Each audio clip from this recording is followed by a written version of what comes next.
Taking place many years after Return of the Jedi, Luke Skywalker has gone missing, and it seems at the worst possible time, as from the ashes of the Empire rises a new threat, the First Order, who instill fear in the galaxy.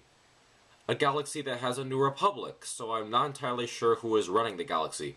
Anyway, a stormtrooper who goes by the name of Finn is disgusted by the First Order, so he escapes with a resistance fighter named Poe, and they both land on a desert planet. Separated from Poe, Finn comes across a girl named Rey, who has Poe's droid BB-8, and that droid has a secret map that leads to Luke Skywalker, and from there we come across the usual: space battles, fun characters, a lightsaber fight, etc. The short version of this review would be that the movie is good. Is it the best Star Wars movie that some people are saying? No, I wouldn't say that. I kind of think that the hype is still in people's heads. I went in with reasonable expectations, expecting a film that captured the feel of Star Wars, and I got what I wanted. It does have a few problems, which I will go over, but let's talk about the good things first. The new cast is terrific. I love the acting from all of them. Daisy Ridley as Rey is probably my favorite character out of the bunch. She's a scavenger who, like Luke from A New Hope, is thrust into an adventure where she faces obstacles she cannot begin to fathom. The character is very tough, can stand her own ground, but she's not arrogant about this. She doesn't need to make a bunch of one-liners and act gruff about being strong. Her character is just naturally strong. I like the others as well. Oscar Isaac, who I'm beginning to notice a lot more now, is very energetic and entertaining to watch.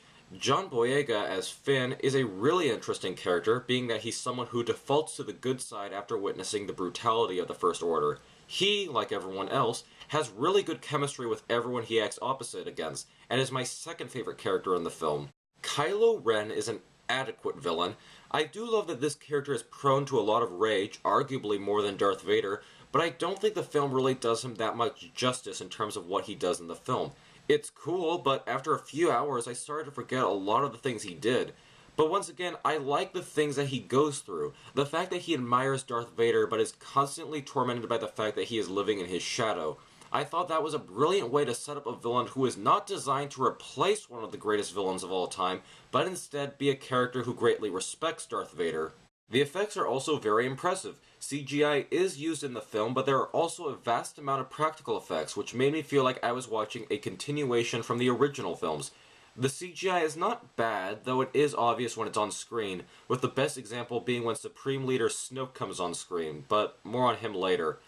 BB-8 is a practical effect, and it still baffles me how they got it to work. It looks so good. One of my favorite scenes in the entire film would be the lightsaber fight. Without giving too much away, I thought that it was a great change of pace from both the original films and the prequels. The original films were really good for how it looked like ancient sword fighting mixed with fencing in space. The prequel lightsaber battles were fun to watch, but at the same time it was way too choreographed and looked more like a live show than actual individuals fighting. This battle was much more barbaric, and the fact that it took place in the snow added an element of mysticism to it. It was something that I had not seen before, and it was very much welcome. Now let's get to the criticisms I have. Well, first off, a lot of the movie seems to borrow heavily from the original three films, especially A New Hope. Someone hiding plans in a droid while stormtroopers are invading, the droid landing on a desert planet, the final dogfight. I won't act like that wasn't distracting, but even though I noticed it and think that was somewhat distracting, I will say that the alterations J.J. Abrams did were made well enough to still be interesting. It's hard to explain because I think it's both a misstep and a good move. It's nice to go back to basics, but it might have been too similar. I don't know. For now, I think it's alright, but I would have liked to have seen something a little more different at the same time, especially with the First Order's evil plan. One scene that really stuck out in my mind was the freighter scene with Han Solo. Not because it was necessarily bad, but it was because it wasn't needed in the overall film. I get this is where they meet Han, but they could have met him some other way, especially since the stuff with the freighter doesn't seem to play much of a part in the film later on.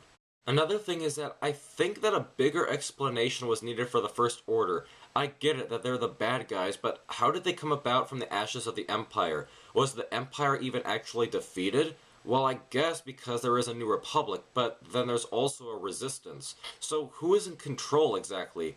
After watching the prequels, I never thought I would actually want an explanation for the politics of Star Wars. I'm sure it's explained in a comic or a novel, but the general movie-going public won't be reading them, and it's the job of a movie to stand on its own and not need help from something else the audience member has to buy to understand. The last thing I will say is that outside of Kylo Ren, I was a bit disappointed by the villains. I was really looking forward to Captain Phasma, the female stormtrooper captain.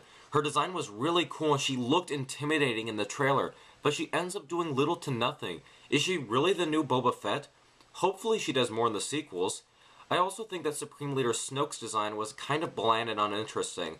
A lot of people are comparing him to one of the aliens from Kingdom of the Crystal Skull, and I'd be lying if I said I didn't see the similarities.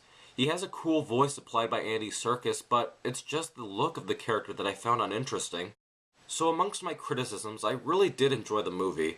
Like I said before, I went in expecting a fun Star Wars movie, and that's exactly what I got.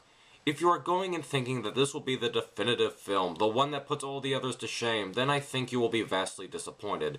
But if you are expecting a Star Wars film that has some very good characters, a good sense of humor, fun action scenes, impressive effects, and the feel of the original films, this movie was made for you.